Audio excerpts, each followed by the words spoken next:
Is Erik Ten Hag on the hot seat? We've had a week to digest. International break. Everyone relaxing. There's a lot being written about Erik Ten Hag. Ineos. Did they make the right call? Is he the man? Did they want to keep him? United aren't good enough. Everybody's losing their minds. We've had a week to digest. Is Erik Ten Hag on the hot seat?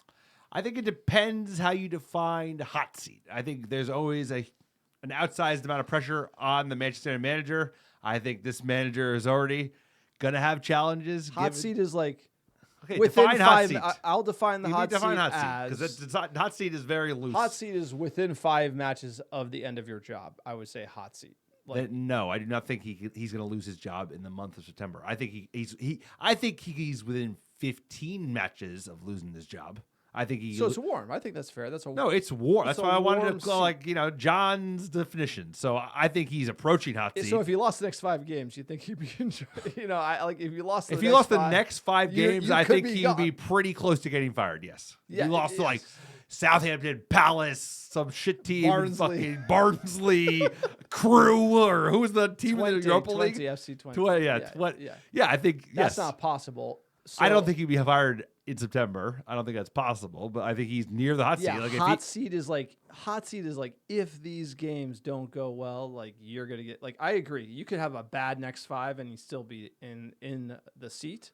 Also, I think things have cooled down a little bit as far as what I've consumed on the internet. People were kind of hot 2 to 3 days after international break. Everybody's calmed down a little bit, and then it's a results-based business. How do you turn around? You win against Southampton. You win Southampton, get some mojo, get the lads feeling good. I think you can go on a run because we have Barnsley after that. You do have Palace and Spurs, but Spurs have kind of stumbled out of the blocks. Palace as well.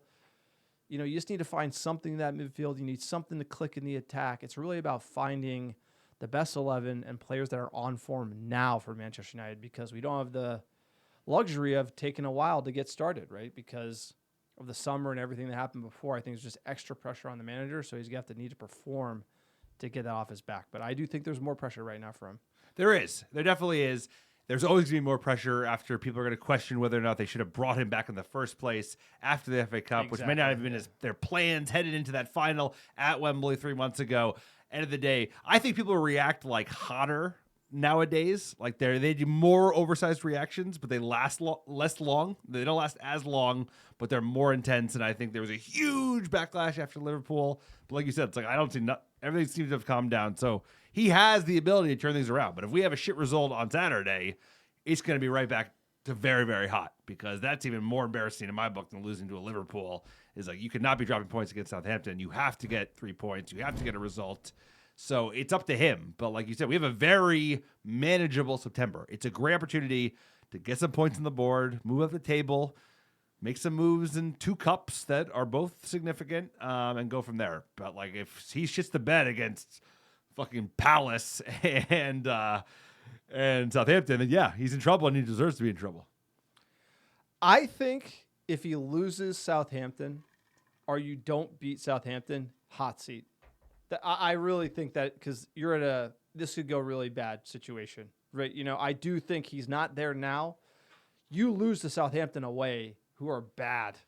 That means that if they get their first win against United, we should come out against Southampton and win that game and start our season anew. That means the players, all right, we kind of had a bad go. Everybody's settled.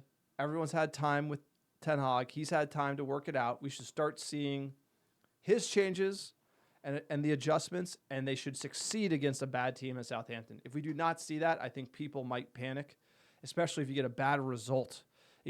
For me, you could play really well and not get the ideal result, like a draw, but you need to see us play well. You need to see the plan change from what he did against Liverpool. But if we do the same thing and Southampton's able to get the best of us, that's going to be bad. And then the players might not be buying into the system. You go down that whole road. So I expect us to beat Southampton and start well. But if you lose there, that's when the hot seat could start. International break is great.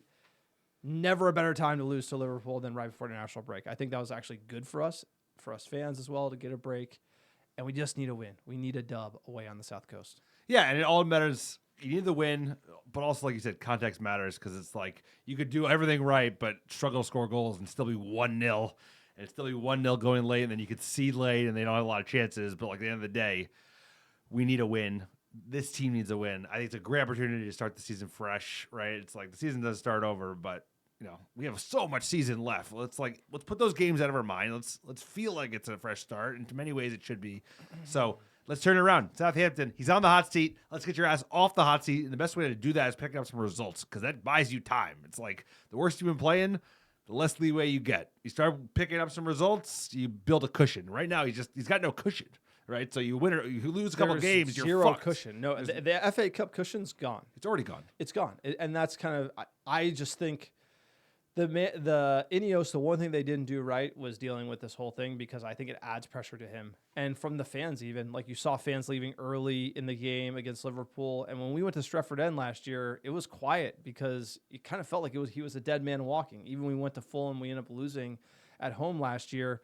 From the outside looking in, you're like, we all want it to work. Ineos wants this project to work, but there was a little bit of that. The Stretford End, I think they're the number one vote, and when they're not cheering you on because they're worried about the shit football that's being played, that says something. So he's got to win back the Stretty.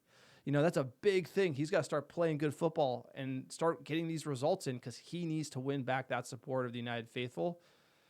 Because man, we haven't had it for a while, and if it's going to start, it's going to start Southampton away. I'm pumped. I think we'll be able to get it done. We need Rashi to step up. We need Xerxes to convert some of those chances he had against Liverpool. It's there. We're Manchester United. We're not going anywhere. Season can't be over yet. We got to win. We got to win, sir. We got to win. That's it. I don't want to hear any excuses. Let's go out. Let's get 3 points. Let's play decently. Let's just play some good football and get back to win and stop worrying about firing our manager. We talk about firing our manager for 10 fucking months. Let's just go play football and not talk about whether or not we're firing Erik Ten Hag this month. We're not talking about the hot seat anymore for September. Come on, United.